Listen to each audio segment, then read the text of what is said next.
Hey, it's Peyton with Role Playing Public Radio, and we're playing Puppetland tonight. Sean's got things. Now it's from Arc Dream Publishing. This is the Kickstarter edition. Very beautiful hardcover fancy thing. We'll be playing 2 stories tonight that I have written for this game. Son of a bitch! So we've not started the clock in the story yet. There are 3 rules in Puppetland. 1 is an hour of game time per story total. 2, everything you say is what your character says. So, at least for players, and for me, everything I say is what, the narration. I'm the puppet master, but there's no puppet master in the game setting, so you cannot refer to me directly. And the third thing, this is the idea is that this game is being structured as a story that someone else is reading or it is being told to. So we're all going to try our best to stretch our role-playing muscles and do this. But before we get that, we should introduce the cast so you know who's what kind of puppet, because if we just introduce them in the game using these rules, that would be the game. Long. Yeah. So first off, Aaron. Hey, this is Aaron, and I will be playing Jerry Von Squawkbox. He is a finger puppet who announces things very loudly. This will go great. All right. Next up, Dan. I am playing Flappy the Pipesmith. Yeah, and he is a marionette. He is a marionette. All right.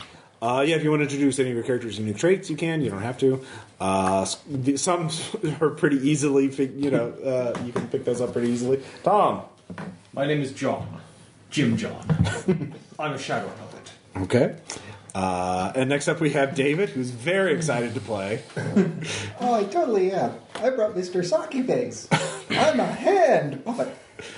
Yes, he actually does have a sock puppet with sunglasses. Yeah. And Sean. So Sean, I'll be playing a marionette. He's microbearing bollocks And Caleb's going to kill me. All right. Caleb. I'm Merlin Sand Suspenders. I am a hand puppet. Okay. This is my lot in life. All right. I silently wish for just a slow extinction. Let's fight this one. Oh, nice of love, John.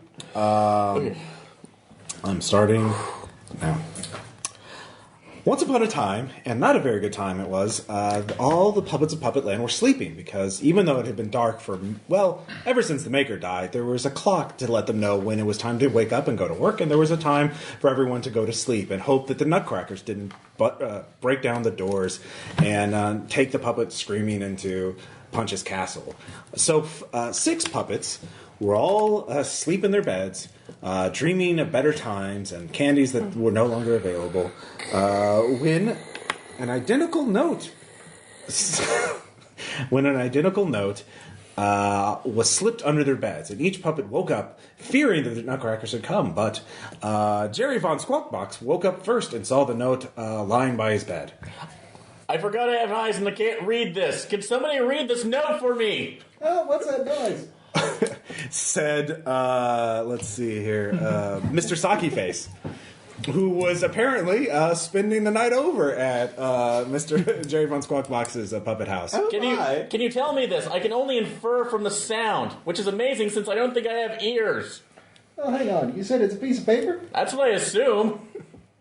It did sound like a piece of paper. That feels like a piece of paper, too. It does. It did feel like a piece of paper. And Jerry Sockface and Mr. Sockyface could tell that there were words written on it because of the smell of the ink was still fresh on the page. Wow. But what would he do? He could not see himself. Maybe you could do I'm sure there's probably some really good calligraphy. So which puppet was next to wake up and hear the puppets upstairs arguing about something? Or downstairs. Since there was the door was on the first floor, obviously. So Excuse me, dear, I've got to go. It's like, said Jim John. So someone's going on about a piece of paper downstairs. Best see to that. It's like one can't read and one can't read. As he said, as he walked down to find out what all the hustle and bustle was about. So he saw the two blonde puppets arguing over a piece of paper. So Jim, that sounded the Jim John, read the piece of paper, and it said that please go to an alley between Penny Whistle Lane and Blackbriar Road and hide there until the next ring of the bell to alert workers for their midnight shift. Sounds like it's a request for a secret mission, gentlemen. The very best kind are the secret ones. This is very clearly a secret message since it was delivered to those who can't look at it. Best way to give secrets. Meanwhile, across the way, another piece of paper at the neighboring house was slipped under, and Merlin Sad Suspenders woke up. Where's the white-nosed snoring of Jerry Von Squawkbox? I find it comforting.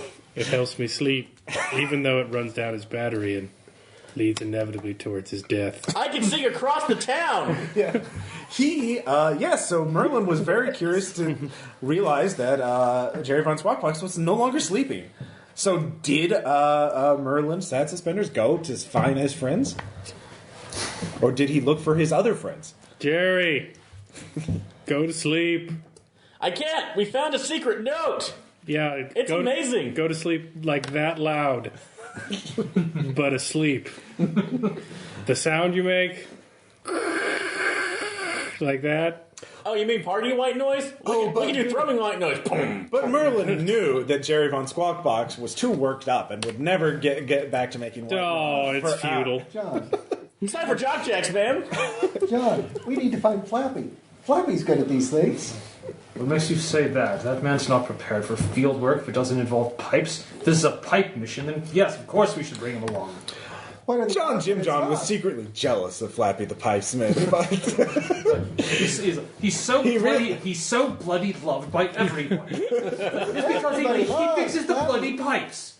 What's so difficult about fixing pipes? Guys, if we don't go back to sleep, it increases our chances of getting cancer. Just like small, but then it's that much more tragic when it gets you. Merlin was not sure what cancer was, but he was like, perhaps it was a curse laid down by a punch. Like, oh good, it's like, oh good, the neighborhood sad sack is awake.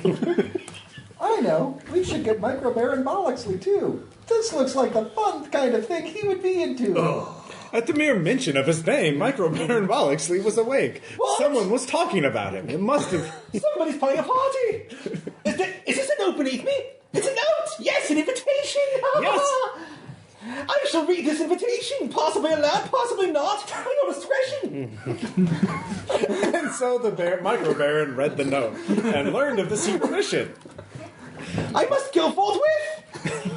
So he was first to set out, stalking between the alleys.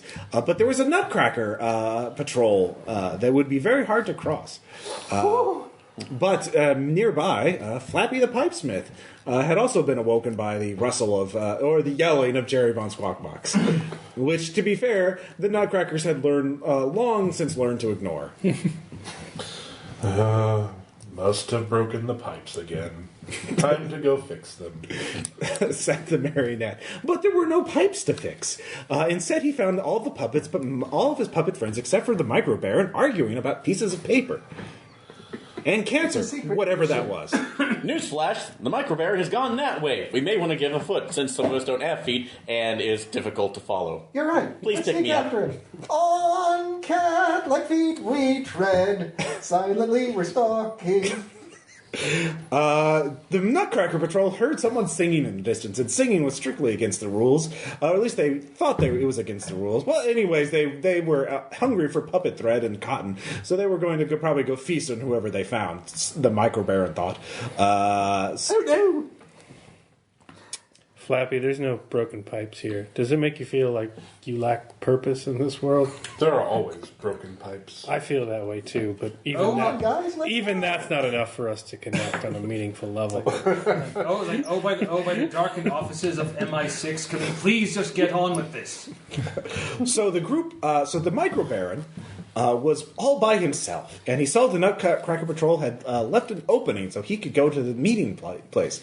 But he thought, what about those poor puppets that would be in danger by the Nutcracker? They were drawing their attention. Oh, perhaps I could fight them or just distract them. Yes, I could distract them. As I wave my kerchief about very distractingly. And then I take off into the night. So as the other puppets sallied forth, Mr. Saki Face singing all the way, they heard the click-clack of the Nutcracker Patrol and the terrible clanking of their teeth. They must be quite hungry. But someone yelled out in the dark and waved a kerchief, which is, of course, quite, agitating to Nutcrackers. It's a yellow one. So the Nutcrackers turn and chase after the rapscallion, leaving the others an opening to go to the secret meeting place. So I was like, come on, everyone, I expect you all to have proper tradecraft as we go here. Does that mean silent and stealthily? Oh, bloody hell. No, we're quiet. Nice and quiet. Please go back to sleep, Jerry. Oh, God, Please. Sing the quiet song again. I really can't. I'm on a full charge Meanwhile, at this point. the Micro Baron was had lost the patrol, or had he? Would he venture out to see if they had, saw the alley he ducked behind, or would he? I can't stand being ignored. Perhaps if I draw my rapier. He said as he drew his rapier. And then he saw the Nutcracker Patrol. He realized he could attack if he wanted, but it would be quite dangerous. Ooh, I could tear this tale in 1,000 taverns. Perhaps somebody would actually show up in time to assist me, instead of bollocksing around. Have at thee as I stab at thee! He attacked the patrollers. I hear Micro Baron Bollocksley. He's over that way. He is clearly stuck, and I must go unstick him. You find your way to the meeting, and I will find the Baron. I want Follow me. I'll be here. He's this way. Flappy, before you go, can you give me a lift? I will assist. I only take on professionals. The Nutcracker is a professional. I will kill them all. I will kill him with my skills. Dun dun dun dun dun dun dun dun dun dun dun dun. The group of hero puppets strode forth, and as they approached, the Nutcrackers had their backs to them as they were facing down poor Micro Baron. Sadly not. Sadly not. Oh, of course. What was I thinking? And a brief battle was fought, ending the Micro Baron, but tearing up all the puppets involved in the battle somewhat, so that they all one piece of their jigsaw puzzles was torn apart. I'm certainly glad I didn't go. Yeah. Meanwhile, the others who had not fought in the battle had reached the meeting place, and there they saw another puppet. Who they recognized as Bran Quick Gloves, who was a hand puppet who was very nice and very kind, and it was kind of a surprise he hadn't been taken away by the Nutcrackers or the Punch's boys at this point. He saw Merlin first and said, "Oh, thank goodness you've came. Please, are the others with you?" No, but it probably wouldn't help. Oh, don't say that. I've got a secret way we can help the good puppets, and I found a secret way into the factory. Whatever helps you sleep at night. Can you promise to be quiet as we sneak under the tunnel into the factory? It's inside Punch's castle, so if we make too much noise, we might awaken Punch, said Bran. So...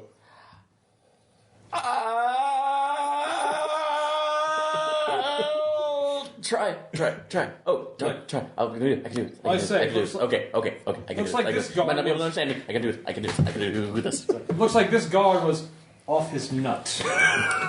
The Nutcracker Patrol had been defeated, but there would be another one soon. The others would have the rest of the group would have to flee. Here's a tip: keep the change.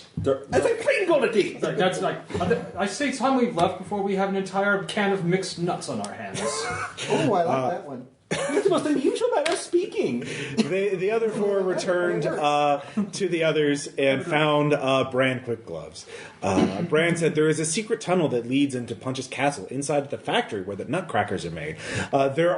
He stopped making Nutcrackers long ago, but the factory is still there, and there are many wondrous machines in there. I wonder we can perhaps make something to help us fight Punch.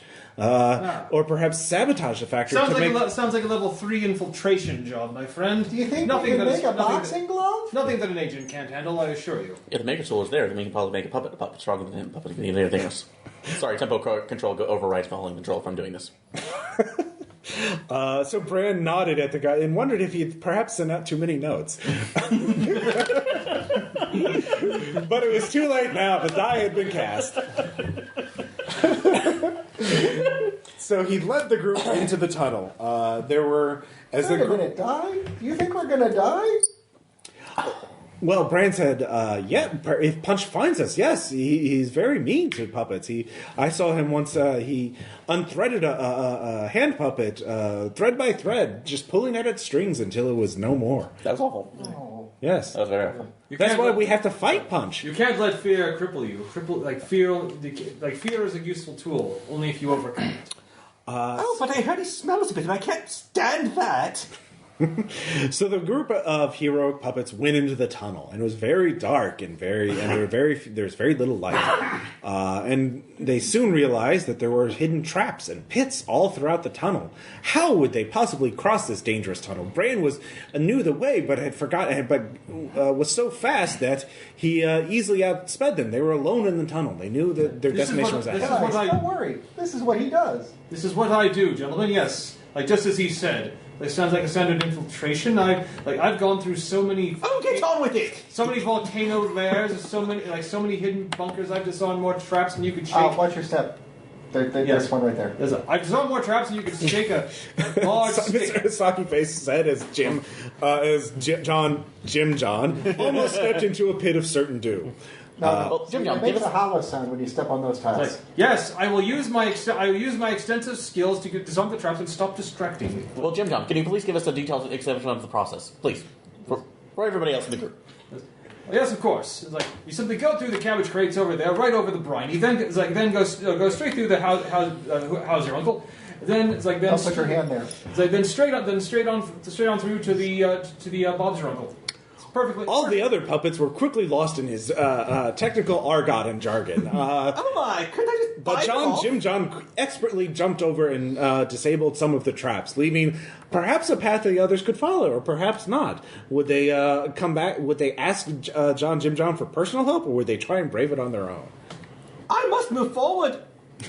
Said the Micro Baron as he jumped forward and immediately caught himself on the precipice of a pit trap, dangling over the edge. I fling gold downwards to jump over it because that's what rich people do. But flinging gold into the pit did nothing.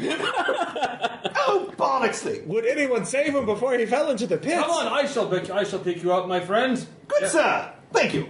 Don't lose your footing. We would want you to take a tumble now, wouldn't we? That's two of them down, but who else would go next? Who would go next? Don't worry. If you follow me, I can show you the way. Listen to the footfalls, because when it makes a hollow sound, that's when it's a trap. Mr. Saki Face could hear very well, and so he listened very carefully and very quietly.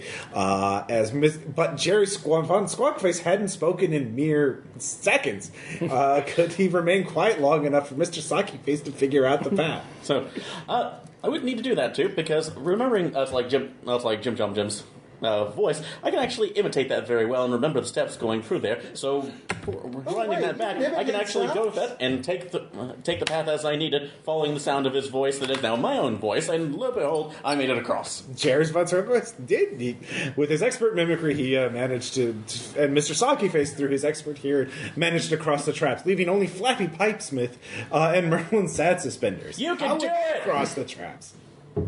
Don't be a wanker and just do it. I shall move forward. Anything that gets in my way shall be cleared, for I am a pipesmith. And this tunnel is not but a large pipe.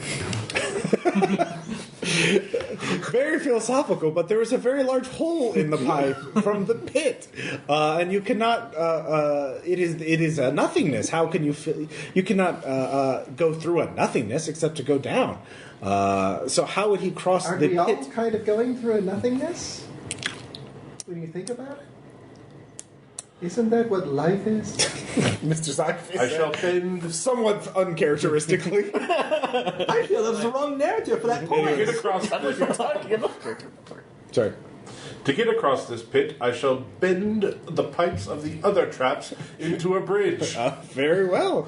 And with that very awesome display of strength, there is a bridge, a very rickety bridge, after the heavy weight of Mr. Flappy crosses it, leaving... so would Merlin Sanssuspenders cross the rickety bridge of pipes, or would he find some other way across the...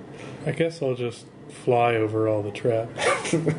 Oh, and everyone had remembered that Merlin Sanssuspenders could fly, being a very... I don't like to make a fuss about it. It wasn't very graceful, to be honest. But it seems like you shouldn't make a fuss about it. It was flying, but it was quite workmanlike. I can't see. They just kind of... He's fine. Like, So- like, Nothing impressive about it. bloody hell! You are certainly not graceful, are you? I thought that was too mean. Thanks for pointing that out, though. Because I'm here to help. I'm here to help people. Yes, I am. I'm here to pump up people.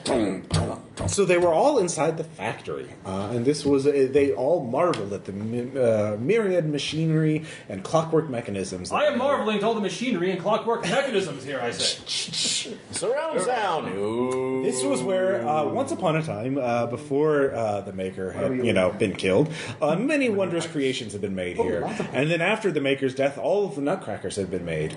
Thus, giving, but for a long time now, the doors of the factory had been sealed shut because no more Nutcrackers were needed.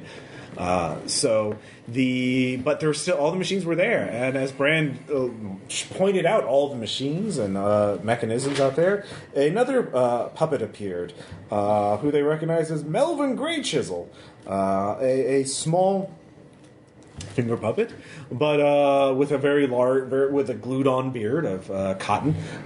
He said, "Who are you? Why are you here?" Brand whispered to the group. He's mad, but he thinks he's helping Punch. I told him that we were taking a tour so we could make something even better for Punch. So we have to... he's not bad, he's just a bit crazy. So we don't have to, We're here for the punch party. Yes. So it's better if we could just trick him or not... I don't want to, hurt him. Well, the nice thing about that is I've heard Punch's voice so much that I can imitate, not intimidate, but intimidate through imitation. Any voice on this one. So, Do you know someone else who can make the white noise sound like as good as you do? Could I go talk to them? Maybe.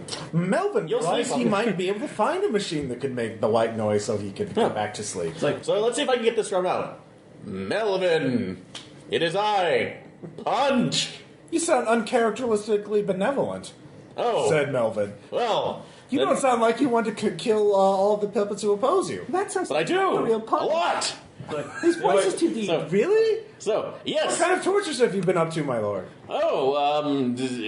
Eviscerations by the dozens. Cracking nuts. For what You've been offense did cracking they a lot commit of against you, puppets' my nuts. lord? For making fun of my beard. You have a beard now? Now I do. Can I see it, my lord? No. Good lord. No. There's no more time for questioning, or else you will be handed to the Nutcrackers. I don't That's a see good any idea. Nutcrackers. You will. That's like they're coming if you don't do what I say. That's a good So idea. Jerry Well, Von he's distracted. Squawkbox Let's go. continued to berate the confused and befuddled Melvin. Good lord, I think I've heard of this place. Nutcracker. The new underworld terror control revenge acrimony crime killing extortion regime. Sometimes others wondered what happened to Jim John to give him all of these fantasies and delusions that made him talk about volcanoes and other imaginary places. With sharks with lasers. They realized everyone has their own coping mechanism. So, Hey, just remember, even though the mission says it's impossible, that's just a tiny step. You from shut your bloody sock about that. Nothing is impossible. Say, Melvin, let's move forward and leave these people behind because they're obviously too boring to follow us. My name's Merlin, but okay, I get it. Oh, you too. Yes, you. That's I was just trying to look for Punch. I hear his voice, but I do not see him. I recall that. It happens sometimes. It's a funny noise. Wait, are you saying it's a trick of that? It's not really Lord Punch? no, it's Punch's beard, like Punch's secret, and you're not worth The pipes bend the sound. It's right fine. pipe seeing back. it. You're really not worth much to him, so he doesn't really deign to show you his. It's all right. The cabbage crates are coming. Only in my voice. And Melvin fell into a deep existential crisis, provoked by Melvin's sad suspenders. Merlin's sad suspenders. Okay, I felt I had him on the ropes with a little bit, but you don't have to make him sad eternally, do you? Melvin, He said, "Oh, I can't really tell. It's okay. I'm not very Melvin good would at be parties." sad for a while. I'll still. We'll make you better. So, what was Flappy Pipesmith doing in the meantime, as the others were arguing and dealing with Melvin? Marveling at the marvelous craftsmanship of all of these wonderful machines. What marvelous pipes I can make with such. Yes, you realized. Flappy realized he could do many things. He could make a machine that could convert candy from one type to another. That would be quite joy. It would bring joy to many puppets, assuming it doesn't. He realized he could do something with all those Nutcracker parts that were lying about. There were heads and arms and biting teeth and stompy legs. There were, of course, he realized he could also break things so that no more Nutcrackers could be made. Of course, that would make Punch very angry, and Melvin, that would probably snap Melvin out of his existential crisis, too. Did I hear candy? You can take the sunrise. Perhaps something else could be made as well. Did the Micro Barrett have any ideas on that? Ooh, a light display? Are there any burning fire things? The ones that blow up in the sky? I do like those. Yes! As he looked around for fireworks and other pyrotechnics. This would be a classic situation of using the enemy's very resources against him. If this place could make nutcrackers, then perhaps we could make nutcracker crackers here. Yes. It's like, yes, make our own minions that would destroy the nutcrackers. Yes. We'd have to design them. You mean we could make the crackers crumble? Yes, we could totally crack them like a cracky nut cracker thing. Well then, let's get cracking. So the group began to debate what they should do. There were many ideas from making their own Nutcracker crackers to looking for fireworks to... By the time we get done, Punch will be Nutcracker. Actually, that may be the better port. We can actually create a candy distributing Nutcracker. Or just a cracker. Break it open, it gives you candy. Why do we mount the fireworks and the nutcrackers? That would be actually smart. That seems counterintuitive. Did all the puppets work together? Did they all split up to go to their own separate schemes? Gentlemen, like my fellow puppets, please. But teamwork is essential here. If we don't do it, the volcano-dwelling bastards will win. We cannot let the volcano dwellers win. The rest of the puppets wondered what a volcano was. If you've seen what I see, you know. Well, I don't know. I don't know. Well, I don't know where. What I do know is that all of this machinery is quite dirty. Madness. I shall open this pipe to spray water to clean them. It's like, oh God, don't get water on me! I was like, oh Christ, no! No! What, are you bloody mad? Yes, so Flappy started spraying the factory down with water. It's like, oh bloody hell no! Jim John had to run and hide in order to avoid being soaked. Even Bollocksy was afraid. Even Bollocksy was afraid, even though he was a marionette. But yeah, my clothes. Oh yes, of course. So the factory was velvet. I just get a head rush. Do I hear water running? I think I hear water running. Mr. Saki Face said, quite certain that there was water flowing. It's probably good that there's water around. It'll prevent fires. Fires are bad. I don't know why I think that. A fire's never hurt me. I'm full of prejudices, like us all. As Merlin said, he sulked near the front window, and in the distance he saw Nutcrackers walking towards the front door. I am cleaning all the pipes here. Oh no! Yes. Did Merlin warn the others? Would he? Or would he be paralyzed with fear? The Nutcrackers are coming. I will continue working on. But no one heard him over the roar of the water, which was now beginning to fill the factory. I'll go slow him down, I guess. He realized don't stop what you're doing. But Mr. Saki Face could not hear him over the roar of the water. What was Mr. Saki Face doing as the factory was beginning to fill up with water? This could be dangerous. I think I'm going to head for the door. He headed for the door and saw that the front doors were locked. I saw?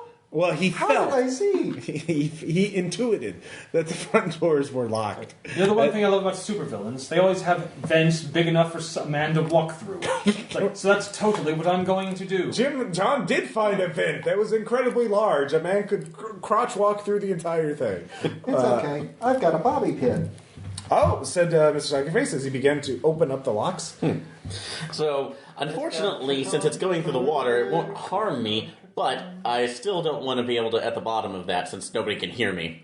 So, I'm going to look for anything that can float on. I can float. They all float! He realized that the Jerry Squawkface looked around and quickly saw that the heads of the Nutcrackers floated. Ah, that works for me. So he jumped on board one and clung to it rather clumsily as he was bobbing along the water. Let's see. At this point, the Micro Baron. What was the Micro Baron up to? I was avoiding the water. Wait, it is high spot. Are there fireworks? I do so like fireworks. He did see a long red tube with a wick coming out of it. Oh, if I can make a spark with my stabby rapier. He began to try to ignite the wick with his rapier. It was hard going, but if he had enough time, he would be able to do it. It sounds like you need a little bit of flint up there. Well, Mr. Sockyface was almost done picking the lock, but it would take him more time to unlock the door. Would he stop, or would he go up to help? Well, I need to get this door open so this water can get out. Okay, so he continued to pick the lock. Wait a minute. Do I hear something in the street? Yeah, at this point, the Nutcrackers were clacking quite loudly through. They were on the other side of the front door. I'm telling you, Nutcrackers. I guess I better go talk to the Nutcrackers. Wait, no. I'm flying as fast as I can, which isn't very fast. Wait just a minute. That'd be a How full is the factory now? The factory. Am I up to my sock? He is up to his sock, Mr. Socky Face said. It's almost up to his socky face, which was becoming soggy. So it was becoming quite the dilemma. But of course, it was. Socky face is becoming a soggy face. Yes, it is. Has your life become a Captain Crunch commercial? So. At this point, Flappy, the Pipesmith, realized he had done a really good job of inadvertently sabotaging the factory, and he could keep going if the doors remained closed, or it would flood out and knock down even more Nutcrackers. But getting out would be problematic. The tunnel was not fully flooded, so there would be no coming back the same way. Perhaps if someone had found a secret passage, perhaps through vents, that he would be able to escape, if he was small enough for them. All right, gents, I want you to know this place is like every other volcano lair. It's got vents big enough for a man to crawl through. So if you want to get on up here, I think I could produce a big hang glider that we could all hang glide off of here to safety. Oh, I say, John, have you a light? I can fly us out. John Jim said, hopefully, wondering what he would make, what material he would use to make the hang glider. This place was made to make nutcrackers. Perhaps I could use some of their very own body structure in such an endeavor. He said, finally realizing how to solve the problem. He rushed forward, back out of the vent to find it, as there's floating fabric and materials all over. Good Lord, man, where did you get that? My, there aren't so very many stairs and hallways in this factory. How are you going to light it? At this point, Merlin had found the vent as well, flying up, and realized the vent that Jim John had come out of also led out of the factory, out of the castle, somewhere in Puppet Town. He could take that to escape at some point, or he could go outside to talk to the Nutcrackers. I guess I'll go talk to the Nutcrackers. They don't scare me. He went forward in front of the factory as the Nutcrackers were clumsily trying to undo the lock. The lead Nutcracker was grumbling, why did someone knock down all these Nutcrackers and break them? We have to repair them now. As the other Nutcrackers held piles of broken Nutcracker, in their arms. Shells? Broken Nutcracker shells? I hope they don't see me coming out of this vent. They did not. So the three Nutcrackers were standing in front of the factory, fumbling with the lock. What would Merlin do next? Hello. You! What are you doing up there? Said the lead Nutcracker. I don't ever know what I'm doing. What are you doing? We're here. Someone broke a bunch of nutcrackers. We have to fix them in the factory. But why do you have to fix them? Because the punch ordered us to. We have to obey. But him. why did he order you? Because he wanted his nutcrackers fixed. But why? Thus began a recursive looping of the argument. Thousands of years. Do you ever wonder why you do anything and you think maybe it's because you're empty inside and then you suddenly know it to be true? Wait. But then you wonder what makes you feel pain when you realize that?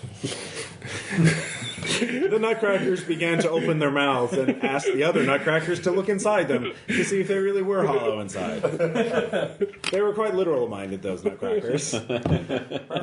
Baron, here.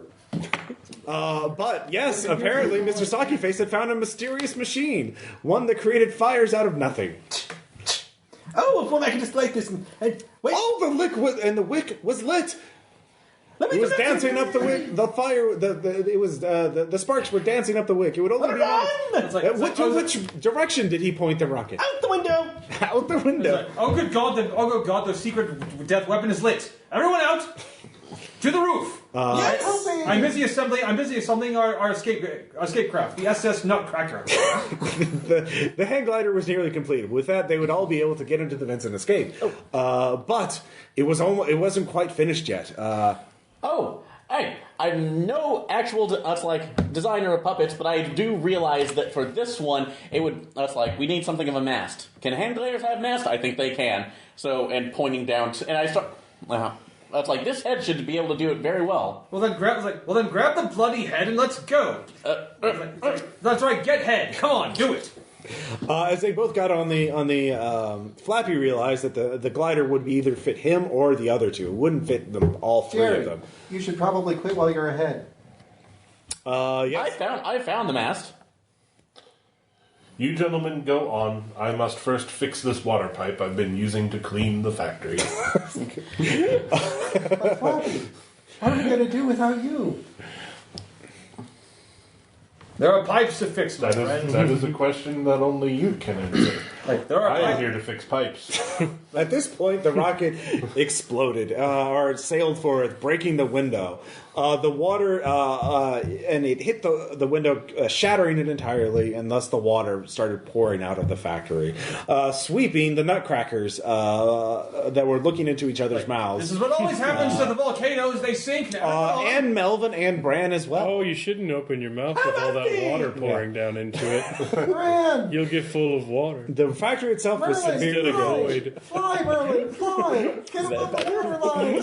Merlin did see Melvin and Bran heading down the river heading down the flooded waters as well. Did he try to go and rescue one of them? Oh, I better go.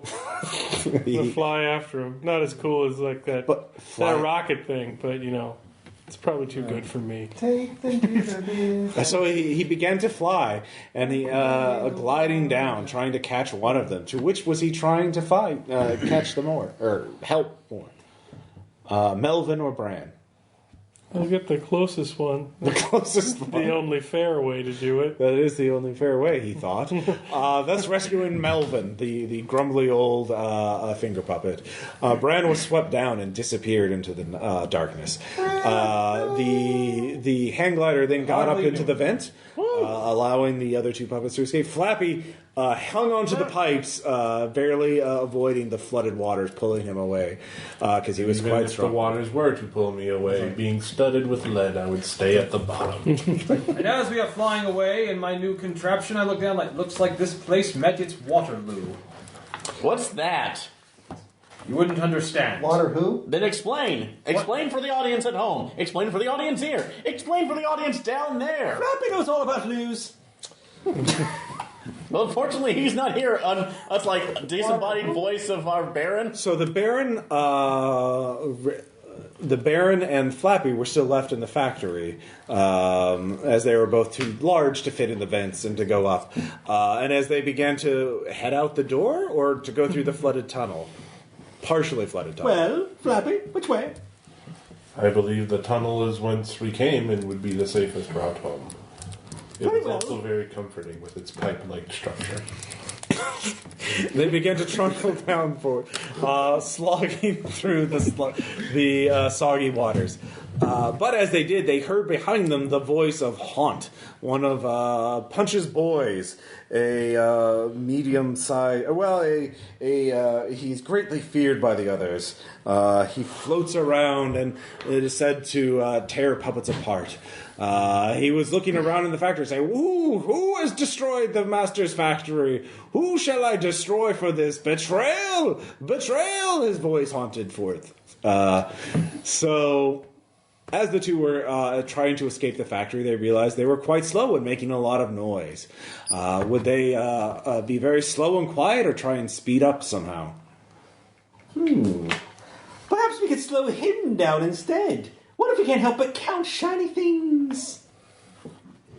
After these pockets full of gold and the behind us in the tunnel.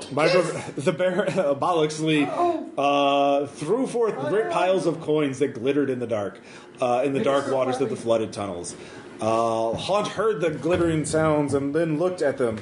He went forth and began to try and count them.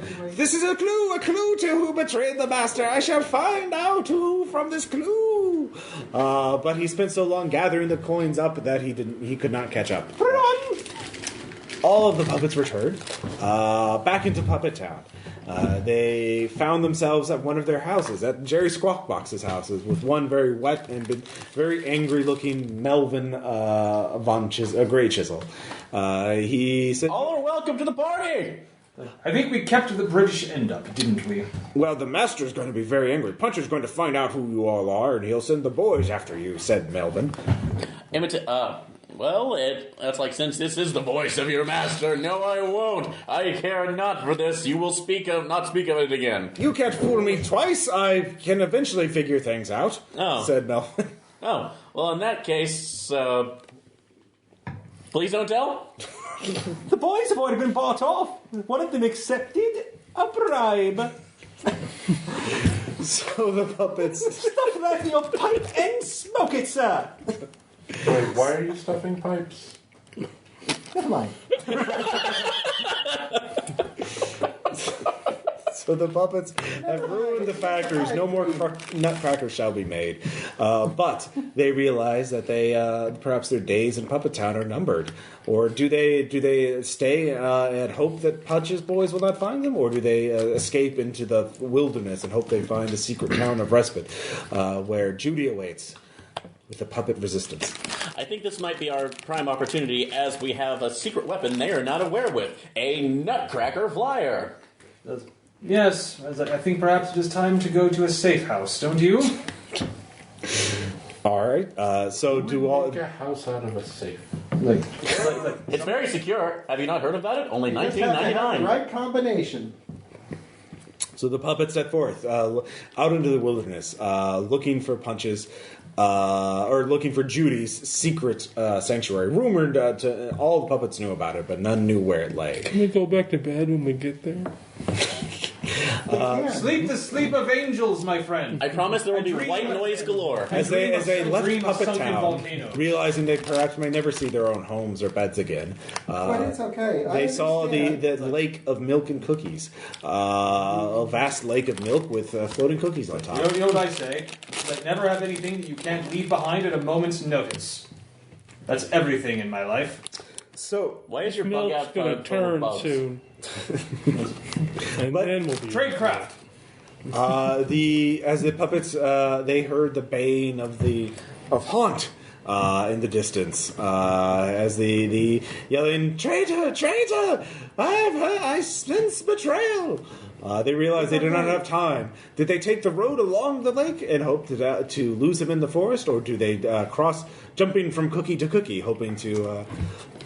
Oh, I feel we're too heavy to do that. No. We have to go high. Because Judy's in the sky with diamonds.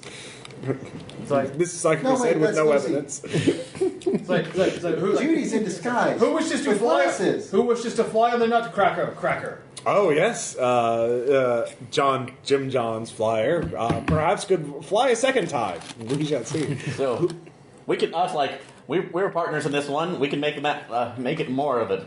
It's like, very well. You will be my V. Yes, you are my V. Not like Q. I had a Q once, but I don't have it anymore. You were my V. But I'm Wait a John minute, Jerry. are you But I'm your missing Jerry, your though. cues? Are we supposed to line up in the queue for this flare? It sounds like he's missing his cues. I So think I'll just fly on my own. I start slowly flying across Yes, the and I will map. fly because if you think I'm going to go on that rip, Merlin began to slowly and awkwardly fly. It was not very impressive, despite him being one of the few puppets that could fly at all. Across the lake, and then the flyer went next, carrying Jerry Von Squawkbox and Jim John. Flappy, perhaps you can find somebody that already has a boat and buy it. I was just going to rest on a cookie and kick with all of my pipe-bending strength to get across the lake. Very well. So Flappy set forth, kicking as hard as he could. The cookie splashing, kicking up a lot of milk. Realizing the cookie was getting soggier and soggier as more milk was splashed across its top. But yeah, leaving only Mr. Socky Face. Like, oh, good God. I think Mr. Socky Face has been wounded. Mr. Socky Face. Yes, the haunt. Oh no, I'm a cyclops. And bit him across his sunglasses. He was a one-eyed sock puppet now. He would never have again his second sightless eye. So did they go across the lake, or did they run along the road alongside it? No, I can still make this work. I've got one eye, one horn. If only I could fly, I could be a one-eyed, one-horned flying purple people eater. It's Not really aboard disappointing to watch them fly across the lake so much faster than me. They must be naturals, and I practice so hard. But Mr. Socky Face and I believe the Micro Baron were the only ones left. Oh, if only I could find somebody with a boat. Yoo-hoo! A boatman looked up. What? Did someone want a boat? Yes, I've got pockets of gold. I don't know what I would do with gold, said the boatman. You can go to Puppetland and spend it. Wait a minute. Oh. Isn't the traditional fare 2 coins per eye? One? He did. The boatman had heard of that tradition. It was too polite to turn them down. He said, "Please take my boat." Here, have a fistful. My eyes are more valuable than yours. So they rode off, Haunt chasing the boat because they were the last to leave. The Haunt could fly over the waters. How would Mr. Socky Face and the Baron get rid of the Haunt chasing them? Could you do something to distract him, perhaps? Its fleshy skin was flapping in the wind. Yeah. I know. We can hear him coming from a long ways away. I can see him clearly as day. It's not nice to make fun of you, Classy.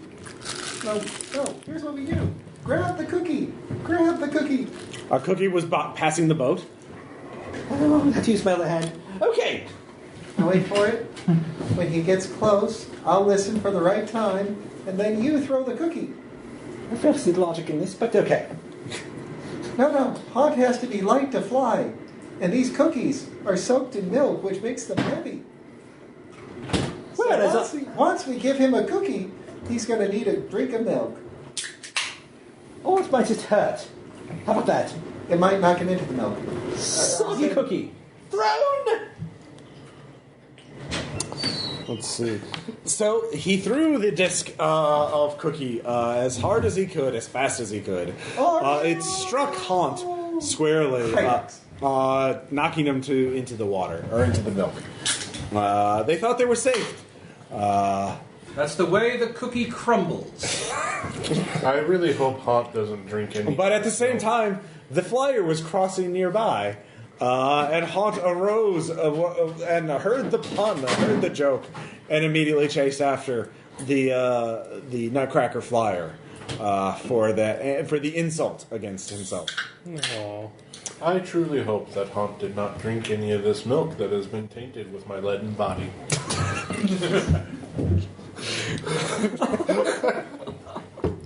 But he had, and because Haunt was made of the Maker's flesh, he was vulnerable to lead poisoning. It was beginning to cough and sputter. What a tragic way to go. It was not enough to end the puppet, unless someone would to face it in battle. So would Jim John turn the flyer around to face the wounded Haunt in battle, or escape? Haunt is but a henchman. It's like as long as it does not waste one's time to kill a mere henchman. You must eventually go after the evil overlord himself, and the evil lord of Nutcracker. And so the flyer sped off. Jerry von Squawkbus felt quite compelled to taunt the sputtering Haunt before he passed out of sight. So, you have a severe lactose intolerance. Whatever that is. I've been told it's very uncomfortable. News at 11! You're lacking the milk of human kindness. Maybe you should drink some more. The group I guess milk doesn't do a body good. Merlin wondered if he had joined the wrong side. I think we're bad at what they call snack talk. But they eventually all crossed the lake of milk and cookies and found themselves in a hillock. And a woman carrying a thimble appeared to them. Says, "Hello, I am Judy. I have heard of your struggle. I saw you fight Haunts from a distance. I am John. Jim John. You have fought valiantly against Punch's boys. They are looking for you now. It is not safe for you to return to Puppet Town." Coming in for a landing. Excellent. Everybody, get out of the way. I'm not real good at this part. But he is caught by Judy. Hey. Hello. A gentle landing. Yes. Yeah. It's a first for you, my should friend. Practice. It is okay though. I do so much. Jim John, thinks that is quite a lovely lady. But don't. Yes. Why are you speaking in the third person, John? That's Judy. Straightcraft. Yes. So they all found themselves in Respite, the secret town, where all of the rebels and those puppets who were brave enough to stand against Punch had stayed. They had very little food, very little candy. It was the same candy they had to eat every day, but it was enough to get. But it's free candy. Yes, it is free candy. But the quality's so poor. Hey, candy corn's good for you. It's good for me. It's good for everybody. It was all made in 1911. And so the tale comes to an end as the puppets nestle down in their new beds, dreaming. The Jerry Von Squawk puppets finally producing white noise. No. What did they dream of? What lessons did they Low learn? battery. Jim John dreamed of himself with Judy in bed. Naturally, because of his natural charms, she'd go to bed with him. Yes. He, of course, then woke up as a nightmare as Punch kicks the door down and drags him from the bed. Bloody hell. Yes. He realized perhaps some dreams are still too daring even now. But this is an illegal thought process. It is. He thought. What did the others dream of?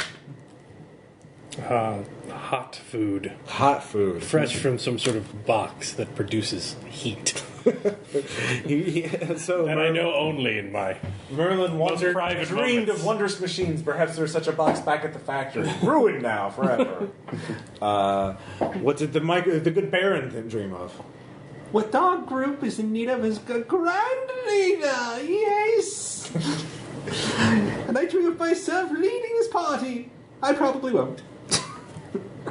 And Mr. Saki Face? I remember a time when I could see. Has he, I see trees. as another puppet attempted to sew a new button onto his eye, onto where his missing eye was. It didn't hold very well, but they would keep trying. And then Flappy. This poor town has a disturbing lack of pipes. I dream of a day that these have the most wondrous pipes in all the land. All right. And then finally, Jerry Von Squawkbox. This adventure began, and so shall it end. No. Jerry dreams of a colorful pattern that seems to have a man in the center of it with that's like a blackboard with numbers. Doesn't really understand it until the image is switched over to a man with a giant hair bush on his face and head that seeks of joy and happy little trees. But The end. All right, we'll take a break and then do the rhyming ritual. Oh, motherfucker. Biting my style, Peyton. Yep. And we're back for our second tale. This is the rhyming ritual, and it begins now. Once upon a time, a group of heroic puppets woke up from their beds in Respite, the small town that Judy ran to keep secret from Punch, the evil puppet king. And as each puppet awoke, they heard another puppet yelling out of in the town square. Mandy Yellowwatch. They all knew her. She was a normal puppet, a hand puppet, but she was yelling about something she had found, and so each puppet was very curious about this, or very irritated about the noise she was making, and ventured out from their beds to go see what the matter was. And Merlin Side Suspenders, believe it or not, was the first to open his door and leave. Oh, I know he stopped. Mandy, let's see here. Mandy Yellowwatch turned to him and said, Look what I found, a magic scroll. Does it make white noise sounds? No, she said. Oh, well, I guess it's okay for you then. What's it say? Well, I haven't even gone to look at it. She opened it and said, "Oh, it looks very important. Do you want to read it?" I mean, I guess. And so Merlin Sad Suspenders began to read the poem, which was on the scroll. There was an old man who made pretty puppets and wanted them each to speak all in rhyme. But one sad day he kicked the bucket. Forever and ever is now a bad time. Their wishes and dreams to the pit shall plummet. As they speak, let's see here. As he read the poem aloud to the other 5 puppets who had awoken and looked at this and listened to this, a magical thing happened. A group of a new type of candy appeared in the middle of the town. They said they'd all, in the time that they had been in the town, they'd all grown bored of the candy that was in Respite. It was the same type of candy, some peppermint mints, and a few pieces of chocolate, and that had gotten facsimiles of. They were all, velvet and fake, but they'd all grown bored of eating the same thing over and over again, pretending to eat the same thing over and over again. Having a new candy, and what was this candy? It appeared a flash of bright light, and Jerry Von Squawkbox was the first to actually see what it was. It looks like an orange, but I'm not really sure. It has a tinfoil wrapper, and it smells it's like a felt chocolate. And it smells du jour. Said Mr. Saki Face, who had 2 new eyes that were still non-functional but looked very pretty. Purple-looking dice that he had gotten from somewhere. That no one had. Puppet Jeanette. Yes, thanks to the puppet Jeanette. I wonder why my reading voice sounds so much different than my regular voice. It's probably the fault of the school system. At this point, Judy had showed up and looked at the scroll and told the other puppets, I believe I remember the maker once said something about the magic of rhyming. Perhaps if you say things in rhyme, that creates a sort of magic. There's an old marionette named Constance Sternthimble who lives in Puppet Town who knows quite a bit about rhyming. Perhaps you should ask her about this. Or maybe if you just rhyme with this scroll in hand, perhaps you shall create magic that can help us. And bring candy throughout the land.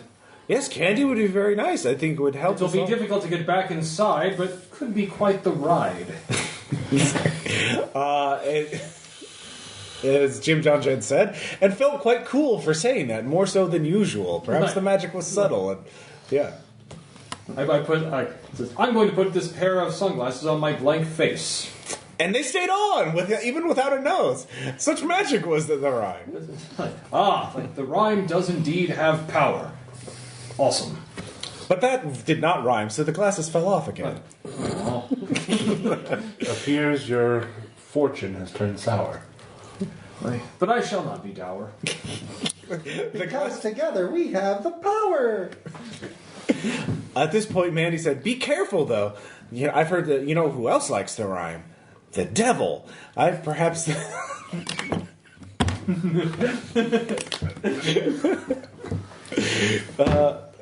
Perhaps this is a trick that the devil's laid out to lure puppets into his hell. Only time shall tell. At this point, I heard that exactly as a VHS anti-rap tape.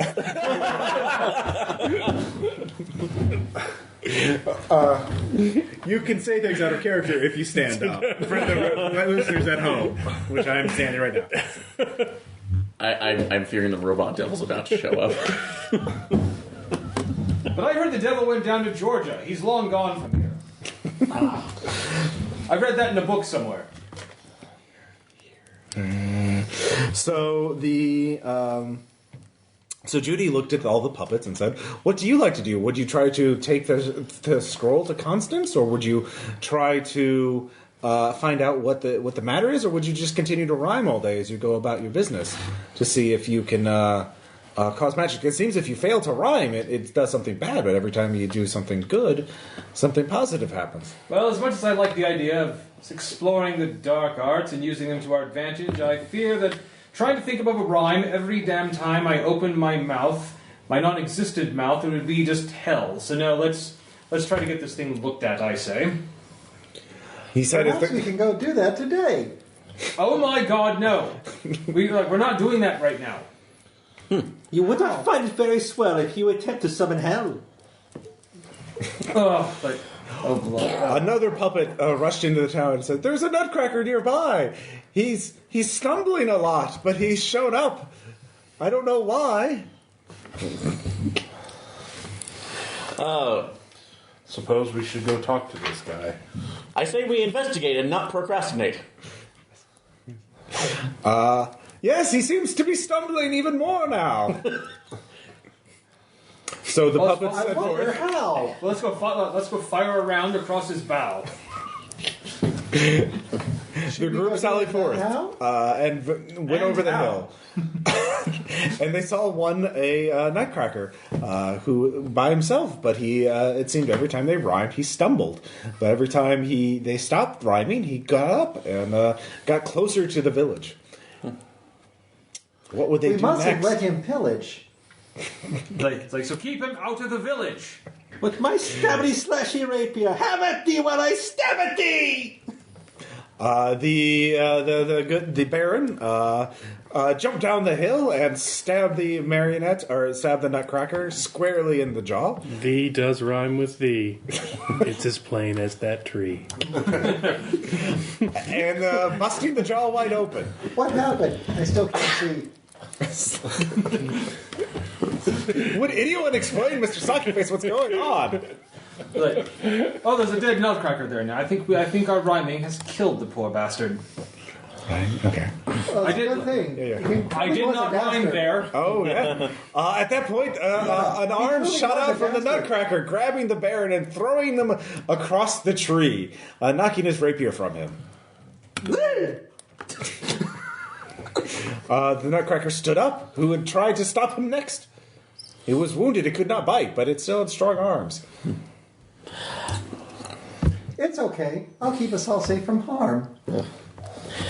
All I have to do is get in front of the powerful arms. Mr. Soggyface rode forward, and the Nutcracker failed to be able to try to strike it several times, but every punch missed. He was unable to grab onto Mr. Soggyface. Who would act next? As the group silently tried to calculate the rhymes. I think the punches were getting closer and closer. Mr. Nutcracker, you should stay down. If you get up again, I will have quite the frown. At this point, one of the Nutcracker's hands fell off. Popped right off. As though someone had disassembled it. I heard a horrifying sound. As if a hand just hit the ground. The other one to join it. It was now disarmed. But it began to try and stomp the poor hand puppet. You shouldn't have gotten out of bed. I'm afraid you're going to lose your head. Why must you stomp on that hand puppet? I say to you, stop it. Strumpet? And with that, the puppet was defeated. That was impressive. That was impressive. Like, that was bloody well fun. Yes. What was that word? What did that rhyme or did it not? You know, that was a really good guess. Yes, all right. So the puppets realized they had quite power as long as they held the scroll between them. But as Merlin apparently was the scroll keeper for the time, as he had been silent, he noticed that the scroll was, well, becoming fraught and damaged. Responsibility for the scroll is mine, though I'm afraid this won't end up fine. The scroll faded away a little more, but the path before them looked quite. They looked ahead. I looked over the hill and saw that there were no more Nutcrackers between here and Puppet Town. They could get all the way to the edge of town without being seen.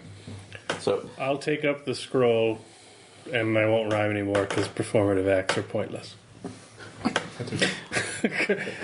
Well, we should head into town for the education we need. And with that, we shall speak. Not I mean. Okay. At that point, Then let us proceed. they proceeded. But unfortunately for them, Haunt was watching them from above as he was floating that. Does the scroll fade every time we rhyme? He asked. We'll just have to see. It did.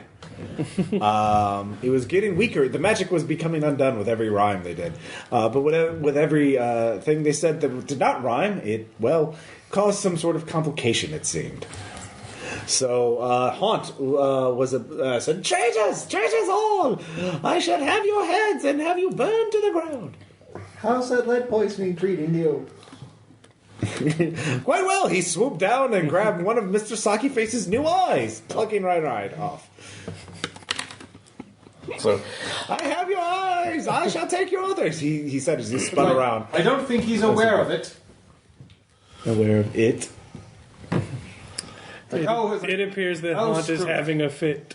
And with that, the die eye leaped on its own accord into Haunt's mouth, choking the creature, causing it to sputter and spin about.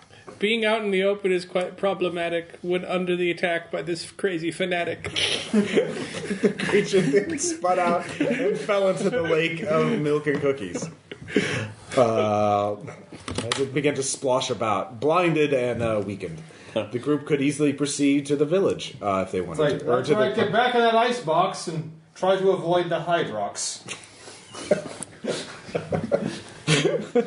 And they got to the edge of town quite fine.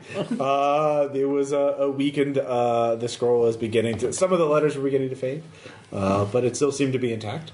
So as they got there, they saw that the town itself was they were having a parade. That's why there were no more patrols. The King Punch was overlooking the entire town from the parapet of his castle, watching the Nutcrackers parade through town. All the other boys were there, leading squads of the Nutcrackers. All the other townspeople, puppets were there, applauding them without, because they did not want to be. To give them a reason to attack. So it looks like they don't want to get singled out. Hopefully our quest will not be a hassle with Punch observing from his castle. And maybe we should find Miss Thimble before we that will find give us power to make him tremble. They said as they began to sneak or run across. As they began to sneak across the alleys and back ways in order to go to Constance's house. And they soon saw her. She was up on her balcony of a 2-story house, watching the parade and waving. They realized they could sneak inside the house and whisper to her from inside it. Stealth is what I shall do as a gnarly dude. Otherwise, I could get screwed. John.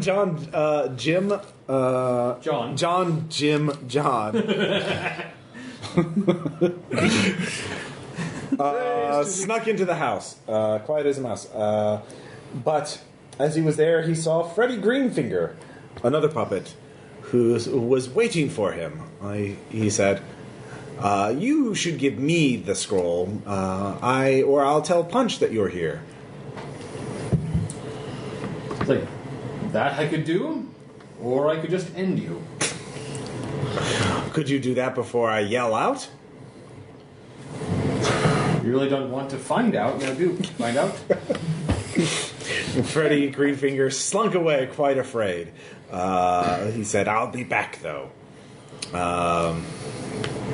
So he was there. Constance, the old puppet, Marinette, was nearby. He could whisper to her, but she could not. She would have to be very careful about what she would say because she was still out. All the Nutcrackers could see her.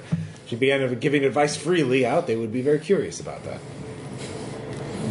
Everybody pays. Yeah.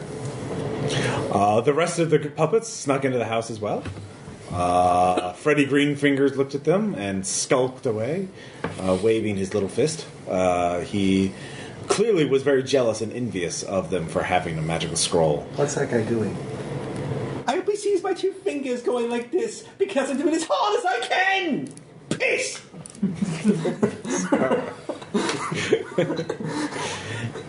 So, who would speak to Constance and tell her what they had found? Constance, I'm Merlin. We have a scroll. It's magic and it rhymes. I'd like your advice about it if you have the time. All right. Constance said, "You have a rhyming scroll. Well, what do you?" Without looking at them, it does contain a bit of the maker, I think, but it is the devil found it and has poisoned it somehow. That's why it has good and bad luck.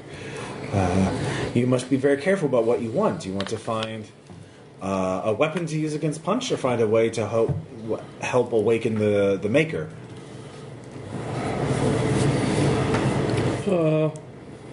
I think we'd rather awaken the maker, as we don't want to be a taker.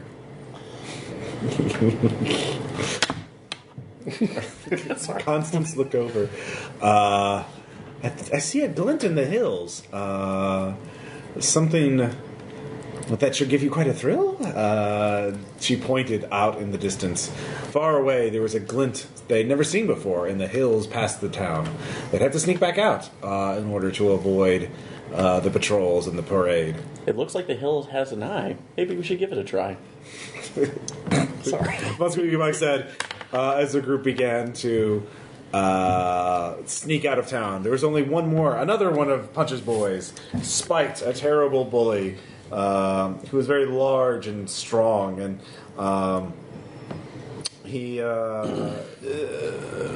was blocking the way. He was watching the parade, but he blocked the one gate out of town. He had not noticed the puppets yet, though. Who would take a stance against him? Who would? I hope this scroll can grant invisibility, or else it will harm its magical credibility.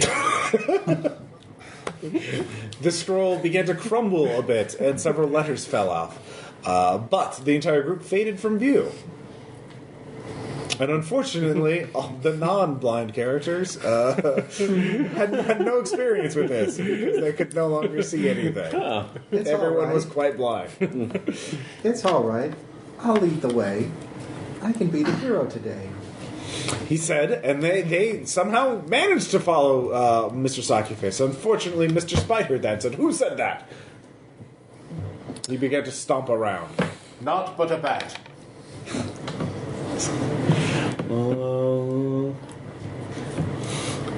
Yeah. All right. That's like, Why are these Run light with physics the- so realistic? I feel as if the world is run by someone that is solopistic. The Spite stepped away, grounding a temporary opening in the gate, and the group managed to sneak forward. He was not long deterred, though, as he said, "I think there have been traitors here. I see Hodge is gone. Covered. There he is, covered in milk. Someone knocked him into the lake. Nutcrackers, begin to search the countryside." The group did not have much time to go find the clue that they had. Before you search far, first search wide. While we make a greater stride. You make her great. All right. And while we continue to hide. More ledgers fell off from the scroll. An entire line had been gone. At this point. But yeah, they managed to outdistance the Nutcrackers. Yeah. So as they continued on, they saw Freddy Greenfinger sitting on the hill, looking for them. He was between them and the hill with the glint on it, and he was quite determined. Let us bypass this weapon.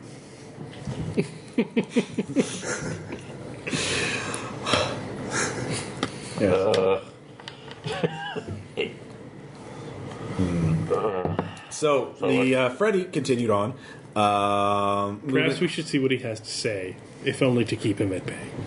The invisibility faded at that moment, and they all stopped, and Freddy said, "You're here, good. Please give it to me. Give me the scroll. I know how to best make use of it." How?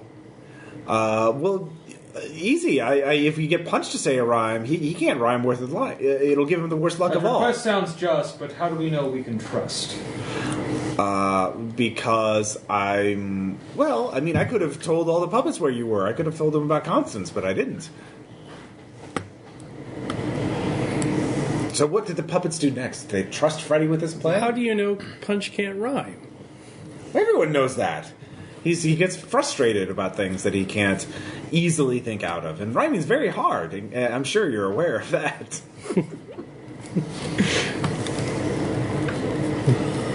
Only for one who can't do it like that. Friends, what do you think? Yes, even those of you who cannot blink. He said as a question, waiting for the others to react in some way. All would have to say something in order to... But the magic, if they all could rhyme, they would seriously... I do not wish to be uncouth, but how do we know he's telling the truth? That sounds like a no. When was the distrust. last time that we heard Punch turn a rhyme? That sounds like a yes.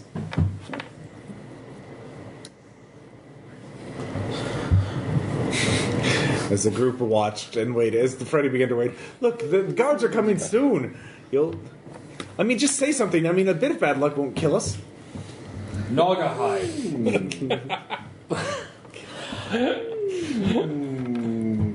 We should bide.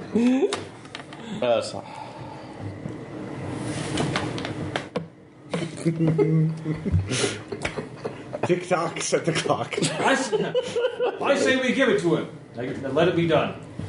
Let it be done. And go swimming. So 2 yeses. Said Freddy. No trust unless we must. No trust unless we must. Freddy said, I'm guessing that is a yes, because times are desperate. No. Oh, that didn't right. As the pipe, I say we end this gripe. In this gripe, Freddy said, Oh, get on with it, you stupid twits! was that a yes or a no, though, Freddy asked. Yes to help me, or no to not help me? At this point, It seems we are split. it seems they're split. At this point, yes. Least we have a fit. We should let the scroll decide this bit. And decided did. As Freddy impatiently grabbed at the scroll, tearing half of it from Merlin's hands. And he began to run off into the distance. What the fuck? You wily young buck. He did, and there was a patrol of Nutcrackers who had heard the incursion were coming up on them. Did they continue on with the glint, or did they chase after the remaining scroll? We came to the hill seeking the glint. Perhaps if we find it, it will be evident. So, and with that, Mr. Socky Face, continue on. Dare the others follow? I won't be chasing after that stupid git. I'm going to go with them to the glint. All right, too. As Von Squawkbox. Follow me, I know the way. And they all did. And away I stride with tremendous pride. So as Freddy went off to his own fate, the others were chased by the Nutcrackers. Can we get rid of this lemon rind and then follow the blind? But they managed to outdistance. They got to the glint, revealing a crystal popping out of the hill. It seemed to be stuck in there. What would they do next? Hey, everybody, look what I found. It was just sticking out of the ground. Mr. Soggyface pulled it out, and with that, the earth collapsed, revealing a tunnel. I don't mean to gripe, but there's far too many pipes. How dare you besmirch the wonder of pipe? The scroll faded. No. Oh, sorry. With this hillside, your face shall wipe. With a grumble, Flappy stomped in the way, realizing a tunnel is kind of like nature's pipe. So the group set forth. The Nutcrackers were too small or too large to enter into the cave, but the poor marionettes had to crawl on their hands and knees in order to stick to continue on. As they went through the tunnel, they heard a rumbling coming from deep within. They realized that perhaps they were coming near the Devil's Realm, or perhaps this was just a trap to ward off Punch's forces. Do they continue? This is all nice and well, but are we descending into hell? I hope this is over soon. I've already soiled my pantaloons. With that, they realized that yes, they were descending into hell. They saw a vast cavern with many puppets there who are chanting in rhyme and beating the walls with their hands to keep time. And then there he was, the puppet devil, leading the chants. But he had not yet noticed them. So what would they do first? I believe at first we shall prepare for the worst. And then we should avoid the gout and then get the fuck out. All right. But they realized that Haunt was coming behind them because the thing was made of flesh and could squeeze into small spaces. So the chant began. Good and Maybe if we're lucky, the robot devil will eat his faces. good and bad, mom and dad, we've been had. Come, my lad, down below in the glow. Start the show to and fro. Angels sing, deep the king. Wedding ring, lovers cling. Get the rope, end all hope. Beat the dope, death will cope. As the chant went on and on. But they realized they were caught between a haunt and a hard place. So they had to think of a way to get around the haunt, or to convince the devil to let them leave one of the other pipes leading out.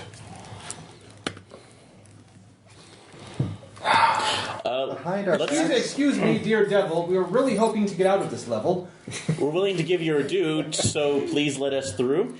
The devil Let them pay the price if that's nice. The devil said, "Oh yes, just join me in a round of chanting."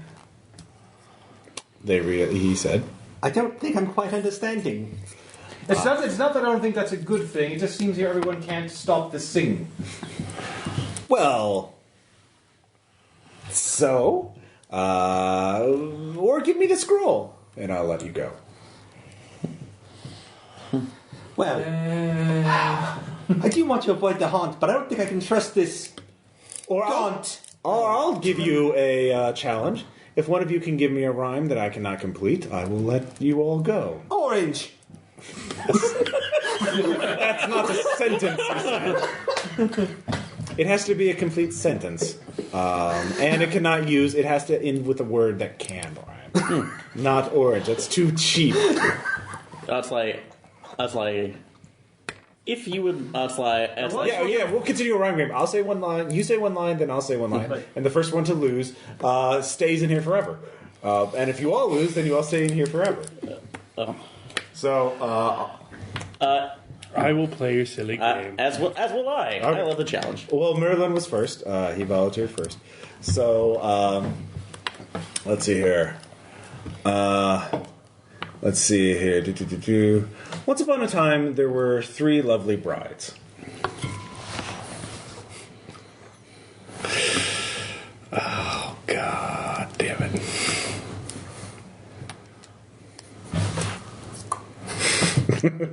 He said, tick-tock came, said the clock. Haunt appeared soon and was trying to, out of the tunnel. Who was last in the tunnel? It seemed it would be one of the large. Flappy realized Haunt was biting at his leg. He would have to fight him off the longer this rhyming contest took.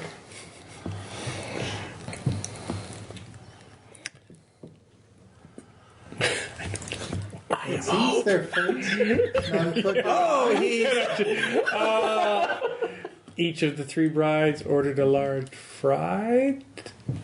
That's not a word. And so he was instantly chained to the walls. It was always going to end like this. Very Back in the I shall play your game, devil. You are next then, Jim John. So I'll even give you the same line. Could you repeat the line? Once upon a time, there were 3 lovely brides. Whose chemical perfume contained many bromides. And out of the woods did they stride.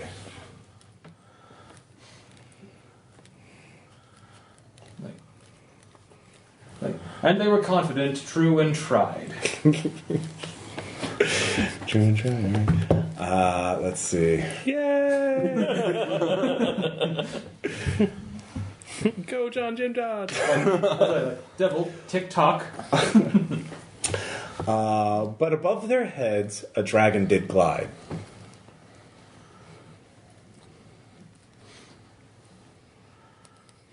And then the chains.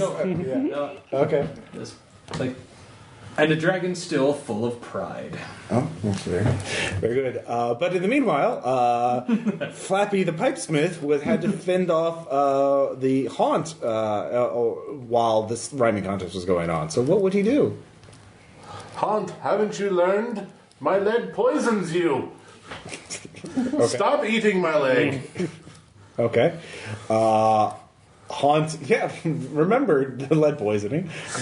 And began to spit it out, and then try to squirm past Flappy to reach the more vulnerable puppets. He was going to come back with some quarry for Punch the Master, so Flappy could let Haunt squeeze around him or try and stop him from reaching his friends. Haunt shall not become an obstacle for my friends. I will hold him here till the rhyme contest ends. Okay. And he suddenly found the strength to hold him. He was full of pride. The beast's visage caused them all to hide. But did they see the beast or had they lied? Let's see here. As they continue on.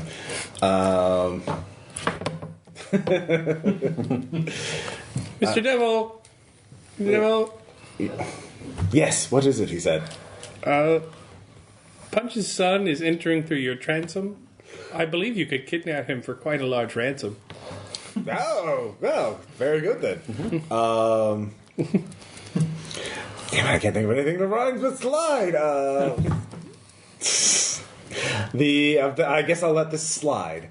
I'll hold the scroll while you go capture the fool before you throw me into that fiery pool. The devil reached over and grabbed Haunt as he was wiggling past, trying to wiggle past Flappy the Pipesmith. Am I holding the scroll? He asked himself, and he looked down and he saw it was crumbling, it was falling apart, but it was still there. Oh, Haunt, before you die, I believe there's a matter of my missing eye. Well, that fell in the lake. So,